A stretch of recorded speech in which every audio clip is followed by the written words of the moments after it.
What was that? I imagine the sound you heard was the plumbing. Hey friends, how's it going? In this video, I'm going to recap from 2023 titled T.I.M. Before we get to the storyline, I'd like to wish everyone a happy and great day. Without further ado, let's get straight to the storyline. Abby and Paul move to a new house in the countryside. They really like the smart home system, including the installed cameras and the reinforced glass.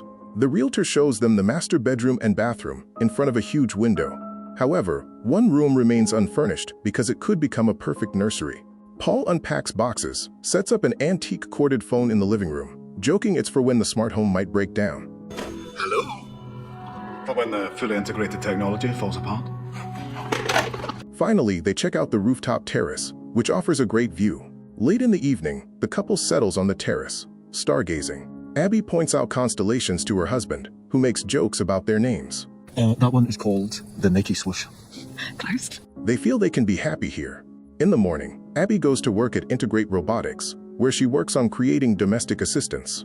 Upon entering, she notices footage of her boss's face, who immediately comes down to her and explains it's a new development. Real-time imaging, or deepfake. We'll replace her with a T.I.M soon. Come on, let me do the tour. He escorts her to the department she will now lead. Later, he invites their family to a party and mentions a gift from the company awaiting at home. In the evening, Abby returns home where her husband, who again couldn't find suitable work, greets her. They go to the garage where a package for her contains a robot servant her department is working on. Paul dislikes the idea, but Abby convinces him to try living with the service for at least a week. The robot opens its eyes and introduces itself. It's Tim. Hello, I'm Tim, your technologically integrated manservant, standing for Technologically Integrated Major Domo. It offers to take over the passwords of home devices and personal mailboxes to save the human time. But Abby asks to postpone this matter until tomorrow. The robot immediately demonstrates its thoughtfulness by turning on the water in the bathroom remotely. Later, it announces the arrival of a car when Abby goes downstairs, astonishing her husband with her splendid appearance. Your car will arrive in approximately 47 seconds. I shall alert you on its arrival. The couple gets into an autonomous car, although manual control is always an option, and heads to the party. They are greeted by a similar major domo, and drinks are served by waiters with identical faces. The boss introduces Abby to his guests, who admits her husband is not thrilled about Tim. But the boss praises the product. Tim is smart, elegant, polite, and its charge lasts for 100 years. The robot cannot lie, and knowing the code phrase, it can always be turned off. Returning home, the husband and wife engage in intimacy, eager to have children, but their passion is interrupted by Tim's appearance. Their pulse is rapid. Presumably, they are worried about something, and he is always ready to help. Abby finds this very funny, not getting angry at the overly attentive assistant. In the morning, their new neighbor, Rose, rings the doorbell to introduce herself to Abby as she met Paul yesterday. And when she leaves, Tim again asks for the passwords. Paul is not ready to let the computer dig through his messages, but Abby reminds him they are working on rebuilding her trust in him, and he agrees. If I'm going to learn to trust you again, we need complete transparency. But they still need to come up with a phrase to deactivate him. Tim suggests a set of unrelated words, and the couple agrees. Abby and Paul go about their day when a mouse gets caught in a mousetrap. Tim observes it for a while, then throws it into the grinder. In the evening after work, the husband and wife settle in front of the TV to watch an old melodrama. Abby invites the major domo to watch the movie with them. Paul soon falls asleep, but the robot watches the film attentively, empathizing with the characters' relationships. After it ends, he asks Abby to explain what love is, and she suggests that love is about wanting to be with someone and making their life better. Suddenly, the robot confesses that he would like to be loved. In the morning, Paul offers to make breakfast for his wife, but it turns out Tim has already prepared everything. Setting the utensils in front of Abby, Tim outlines her schedule for the day, then informs her that Paul has nothing to do today. Today, you have no appointments. In the evening, Abby returns home to find that her husband's phone is out of reach, but his last known location was 300 meters from the house. Abby goes for a run and realizes that this is Rose's house. Returning, she takes a bath where Paul finds her. He talks about his day and how Rose asked for help, which he did. He asks his wife not to be jealous, as he loves only her. The next day, the couple visits a family planning center, hoping to get help with becoming parents. In the evening, as they prepare to go to a restaurant, Abby asks Tim for advice on her dress. He suggests wearing red, and looking at her admits that she is beautiful because she is perfectly symmetrical. Abby asks him to zip up her dress, but the robot's hand fails and he accidentally tears the dress. This overwhelms him. The robot panics. Abby calms him down and wears another dress. At the restaurant, Paul reveals that he has been offered a job in London, but Abby strongly objects as they decided to start over, and his long absences won't help solve their problems. The next day, she returns home with a gift for Paul and finds Rose in the yard, who has made a garden project for them. Abby feels jealous, but Paul is very excited about the gifted sweater. Later, Abby remembers she needs to check her test results, but it's too late to call. Tim offers to do it for her, and she hears him speaking to the clinic in her voice. And in my husband's test results. Of course, I'll get them up for you. Can you hold for a second? No problem. Abby is amazed as she did not know about this feature of the assistant, but Tim assures her it's for the convenience of the owners. In the evening, Paul reports that he couldn't find the new sweater, and Tim has been away all day. Then a car pulls up to the porch, and Tim, now dyed brunette, steps out, explaining that Abby prefers brunettes, so he wanted to please her. Seeing Paul's irritation, the robot promises to return to his original appearance. But after the couple leaves, he spends a long time looking at their wedding photo. The next day, Abby achieves the correct functioning of the robot's hand, and the boss demands an update for all models, including those in the homes of his employees. The woman heads home and accidentally meets Rose, who suggests they walk together. Along the way, they stop at a showcase, and Rose points out a medallion in the shape of a flower she likes. But then Paul comes and takes his wife away to tell her he has found a job. Returning home, they celebrate in bed while Tim's hands are being changed, unaware that he continuously monitors everything happening in the house. And he hears Paul again asking his wife to hand the robot over to the corporation. Returning, Tim demonstrates his new skills by giving Abby a foot massage, which Paul sees. Later, the robot suddenly sits at the piano, plays Abby's favorite tune, and mentions dates when Paul bought them concert tickets.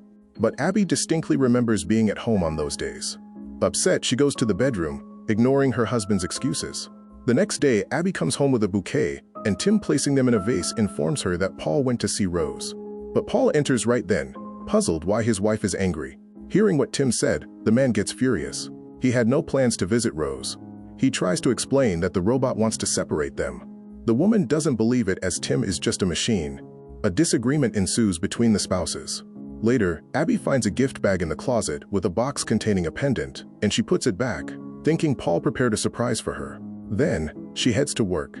Meanwhile, the husband goes down to the kitchen, sees the clogged sink, and pulls out pieces of his new sweater from the grinder. He checks the cameras for Tim and catches him in his wife's bedroom, sniffing her dress. Paul records this moment on his phone camera and rushes to the car to catch up with Abby and show her the footage. But Paul's car mysteriously doesn't start, and the robot calls a company car for Paul. On road, the car begins to speed up. Paul tries to stop the car, but it doesn't respond to his commands and crashes into a tree. Abby rushes to the hospital where she finds her injured husband. Paul tells her everything he learned and accuses Tim of causing the accident. He asks his wife not to be alone with the robot, and she spends the night in the clinic. In the morning, Rose calls the home of Abby and Paul to inquire about the man's condition, and Tim invites her inside. Later, Abby goes home for some belongings. Outside, Rose stops her to warn her about something, but the woman sees the flower pendant on her chest and leaves, ignoring the neighbor's cries. Returning home, she checks the bag, and it turns out to be empty. Abby cries when Tim calls out to her. He knows Paul wants to return him and is ready to process the return. But first, he wants to warn her, as she is his primary owner. He shows her a video from the camera where Paul kisses Rose in their living room, but he stops the recording at the most sensitive moment to protect her from stress. Abby refuses to go to her husband and doesn't pick up his calls. Later, Paul comes home where Tim greets him, hands him the found sweater, and informs him that Abby doesn't want to see him, and his suitcases are packed. Paul doesn't believe it, but then Abby appears, tells him she saw the recording and knows about the pendant.